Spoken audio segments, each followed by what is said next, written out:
Hello friends, welcome back to my channel the groves of academy.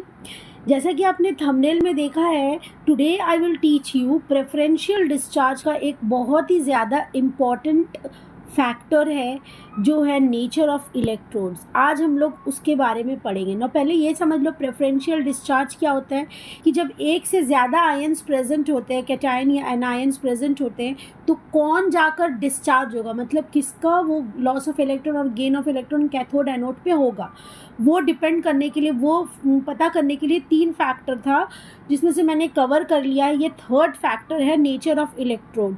इसमें 2 category आता है, एक आता है active electrode and inert electrode. अब बच्चों सुनो मेरी बात, अगर आप ध्यान से समझोगे ना बच्चों, तो इससे रिलेटेड जितने क्वेश्चन आएंगे आप सारे कर पाओगे, आई प्रॉमिस।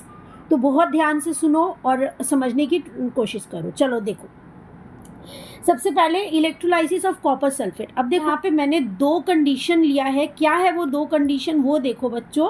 2 कंडीशन ये है कि एक बार में मैंने ले लिया है इनर्ट इलेक्ट्रोड, ठीक है, और एक बार में ले लिया है मैंने एक्टिव इलेक्ट्रोड। ना इनर्ट इलेक्ट्रोड और एक्टिव इलेक्ट्रोड क्या होता है वो समझो। देखो बच्चों, हम लोग किसका कर रहे हैं इलेक्ट्रोलाइसिस? ऑब्वियसली कॉपर सल्फेट का कर रहे हैं, ठीक है। तो अगर हम लोग इलेक्ट्रोड, मतलब ये जो 2 रॉड है कैथोड और एनोड, अगर हम लोग उसको प्लैटिनम का ले लेंगे, अगर हम उसको प्लैटिनम का ले लेंगे तो ऑब्वियसली प्लैटिनम तो इसमें प्रेजेंट ही नहीं है कहीं पर, तो ये क्या हो गया, ये इनर्ट रहेगा। ये चुप से बस अपना जो इसका काम है, कैथोड एनोड का क्या काम है, इलेक्ट्रॉन लॉस कराना या गेन करवाना रिस्पेक्टिवली, तो वही काम सिर्फ करेगा, उससे ज़्यादा इसका कोई काम नहीं रहेगा, राइट। लेकिन वही अगर हम लोग बात करें आपका एक्टिव इलेक्ट्रोड का, तो जिस चीज़ का हम सोल्यूशन लेंगे उसका ही ये हम लोग इलेक्ट्रोड भी कॉपर का ही बना हुआ लेंगे। चलिए यहाँ तक क्लियर हुआ। अब समझिए कैथोड और एनोड क्या होता है। ऑब्वियसली कैथोड जो होता है वो नेगेटिव टर्मिनल से कनेक्टेड होता है। देखिए मैंने यहाँ पे छोटा ऐसे बनाया है, that means this is negative, cathode is negative, cathode is negative. And जहाँ पे ऐसा बड़ा किया हुआ ये वाला, दैट मीन्स दिस वन, ये जो है ये पॉजिटिव है, मतलब ये एनोड है, ठीक है। अब हम लोग रिएक्शन से समझते, तो अगर आपसे पूछा जाएगा कि एक्टिव इलेक्ट्रोड में हम लोग क्या क्या लेते हैं, electrolyte is copper sulphate, anode cathode किस चीज़ का होता है, दोनों ही कॉपर का बना होता है। और इनर्ट इलेक्ट्रोड में एनोड कैथोड किस चीज़ का बना होगा, प्लैटिनम का बना होगा। चलिए रिएक्शन से समझते हैं और भी अच्छे से और प्रॉपर वे में। जब आप लोग कॉपर सल्फेट का इलेक्ट्रोलाइसिस करोगे तो क्या टूटेगा, ऑब्वियसली कॉपर है, कॉपर का क्या हो जाएगा, Cu2+, एंड सल्फेट का क्या हो जाएगा, SO4 2-। दोनों चीज़ यहाँ पे भी होगा और यहाँ पे भी वही होगा, बिकॉज ये जो टूटेगा ये तो अपने हिसाब से ही टूटेगा, Cu2+ एंड सल्फेट 2-। डन। अब वाटर भी है यहाँ पे। चलिए वाटर का क्या हो जाएगा, H+ होगा एंड OH- होगा, ठीक, क्लियर यहाँ तक। यहाँ पे भी H+ एंड OH-। चलिए अब मज़ा आने वाला है, अब ध्यान से समझिए। यहाँ पे इनर्ट का केस है, मतलब ये बना हुआ है प्लैटिनम का, और यहाँ पे एक्टिव का केस है, मतलब ये बना हुआ है कॉपर का, ठीक है। चलिए अब रिएक्शन देखिए, इसमें क्या होगा, यहाँ 2 कैटायन है, Cu2+ भी एंड H+ भी है। नाउ सेलेक्टिव डिस्चार्ज का जो पहला मेथड था इलेक्ट्रोकेमिकल सीरीज, जो पिछला वीडियो में मैंने बताया है, वीडियो के एंड में आपको लिंक मिल जाएगा, आप उसको क्लिक करके देख सकते हो, और मैं डिस्क्रिप्शन में भी डाल दूंगी, आप वहाँ से भी देख लेना। तो देखो Cu2+ एंड H+, अब दोनों में से कौन नीचे है इलेक्ट्रोकेमिकल सीरीज में, डाउन ग्रुप होने से ईज होता है, तो सबसे नीचे कॉपर है, तो कॉपर जाएगा कैथोड पे। अब कैथोड नेगेटिव है इसीलिए प्लस कॉपर जाएगा, कॉपर प्लस है, कैटायन है, वो गया इसके ऊपर, 2 इलेक्ट्रॉन को इसको कमी है, इसने अपना 2 इलेक्ट्रॉन को एक्सेप्ट किया, and it forms a copper metal which get deposited on the cathode rod. Cathode rod पे कॉपर बनेगा और डिपॉजिट होता जाएगा, ठीक है। यहाँ पे भी सेम चीज़ होगा, इन दोनों में से कौन जाएगा, Cu2+ जाएगा, बिकॉज रिएक्टिविटी सीरीज में वो नीचे है, और यहाँ पे ये क्या करेगा, ये ऑब्वियस सी बात है, 2 इलेक्ट्रॉन को एक्सेप्ट करेगा, and it forms copper metal and get deposited on the cathode, ठीक। चलिए अब एनोड पे ही सारा कहानी डिपेंड करता है, क्योंकि यहाँ प्लैटिनम है, इसका कोई इफेक्ट नहीं होगा।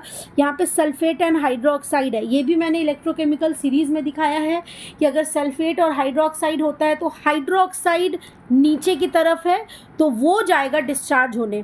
तो हाइड्रोक्साइड OH1 माइनस जब गया 1 माइनस, मतलब इसके पास एक इलेक्ट्रॉन इसके पास ज़्यादा है, तो ये 1 इलेक्ट्रॉन को अपना माइनस करेगा और बनाएगा OH, और OH बनाकर बैठेगा। बैठने के बाद 4 OH जब एक साथ आएगा तब वो बनाएगा आपका क्या बोलिए तो H2O एंड ऑक्सीजन।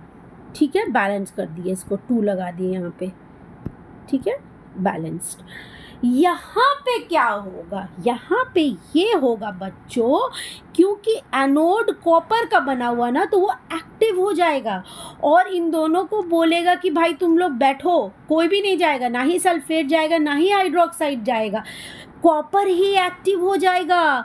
और एक्टिव होकर कॉपर ही क्या करेगा, एनोड से, एनोड का जो रॉड होगा ना बच्चों, उसमें से वन ऑफ द एटम क्या करेगा ना, 2 इलेक्ट्रॉन लूज करेगा, क्योंकि एनोड है, मतलब यहाँ पे तो ये तो प्लस टर्मिनल से, पॉजिटिव टर्मिनल से कनेक्टेड है। और पॉजिटिव टर्मिनल पे क्या होता है, पॉजिटिव टर्मिनल पे इलेक्ट्रॉन लॉस होता है, तो ये 2 इलेक्ट्रॉन लॉस करके क्या करेगा, कॉपर आयन बनाएगा। ठीक है, तो ये जो कॉपर आयन बनाया ना, देखो बच्चों, कॉपर आयन जो है इसका कलर होता है ब्लू, और कॉपर मेटल का कलर तो आप जानते ही हैं, थोड़ा सा येलोइश ब्राउन टाइप का कलर होता है। ठीक है, तो आपको क्या दिखेगा, अब देखो, अब डायग्राम में चलो तब और अच्छे से समझ में आएगा। देखो अब इनर्ट वाले केस में मैंने क्या समझाया था, मैंने अभी मैंने क्या दिखाया, मैंने ये दिखाया कि कैथोड पे क्या हुआ, कैथोड क्या होगा ना कि इसमें से कॉपर, इसमें जा के कॉपर यहाँ से जो सोल्यूशन में Cu2+ था, सोल्यूशन में Cu2+ था, वो जाएगा कैथोड पे, डिपॉजिट होगा। ठीक है, और जैसे जैसे डिपॉजिट होगा कैथोड क्या होगा, मोटा हो जाएगा। ठीक है, थिकन हो जाएगा। ओके, और जैसे जैसे ये जो सोल्यूशन था ना बच्चों, कॉपर सल्फेट का सोल्यूशन ऐसा ब्लू कलर का होता है, लेकिन जैसे जैसे Cu2+ उठकर इस कैथोड पे जाएगा ना, वैसे वैसे ब्लू कलर फेड हो जाएगा। देखो मैंने लिखा, colour of electrolyte fades away, ये फेड हो जाता है। क्यों फेड होगा, बिकॉज सारा Cu2+ बन के वो ऊपर जाके डिपॉजिट होगा और ये ऐसा होगा। और ये जो आपका एनोड है, ये जो आपका एनोड दिख रहा है, एनोड पे क्या होगा, एनोड पे 4OH मैंने दिखाया था, एनोड पे क्या हुआ था, 4OH था, 4OH से क्या लिबरेट हुआ फाइनली, एनोड पे ऑक्सीजन गैस लिबरेट हुआ, राइट, ऑक्सीजन गैस लिबरेट हुआ। तो दैट्स वाई आप अगर यहाँ देखोगे तो आपको क्या दिखेगा, आपको दिखेगा कि एनोड पे ऑक्सीजन गैस लिबरेट हो रहा है। ठीक, लेकिन वही अगर आप एक्टिव में देखोगे तो क्या होगा ना, ब्लू कलर ब्लू ही रहेगा। क्यों भाई, क्यों रहेगा, बिकॉज ये तो होगा कि कॉपर सल्फेट का Cu2+ जो है वो इस पर जाएगा और ये थिकन होगा जैसा कि इसमें हो रहा था। लेकिन एनोड भी तो कॉपर का बना हुआ है, तो एवरी टाइम एक Cu2+ जैसे ही जाके इसके ऊपर डिपॉजिट होकर मेटल बनाएगा ना, उसी टाइम ये वाले में से एक एटम, ये वाले में से एक एटम इसमें गिरेगा आयन बन के Cu2+। तो ब्लू कलर एक जाने की वजह से कम होगा, लेकिन एक वापस आने की वजह से फिर से ब्लू हो जाएगा। That's why what is the effect to colour, the blue colour remains blue, you can note it down, the blue colour remains blue, it does not change, because every time one Cu2+ goes to cathode and get deposited as copper, at the same time anode से एक copper atom टूट के ion बन के electrolyte में वापस गिर जाएगा। दैट्स वाई, एंड इसका ब्लू कलर किस वजह से होता है, Cu2+ से होता है। तो Cu2+ तो इसमें कम ही नहीं हो रहा है, दैट्स वाई कम नहीं हो रहा है, that's why blue remains blue. But अगर इनर्ट इलेक्ट्रोड लेते हैं तो blue colour fades away. I hope बहुत अच्छे से आप समझे होंगे, सारे आंसर्स कर पाओगे। तो नेक्स्ट वीडियो में हम लोग बात करेंगे इलेक्ट्रोप्लेटिंग के बारे में।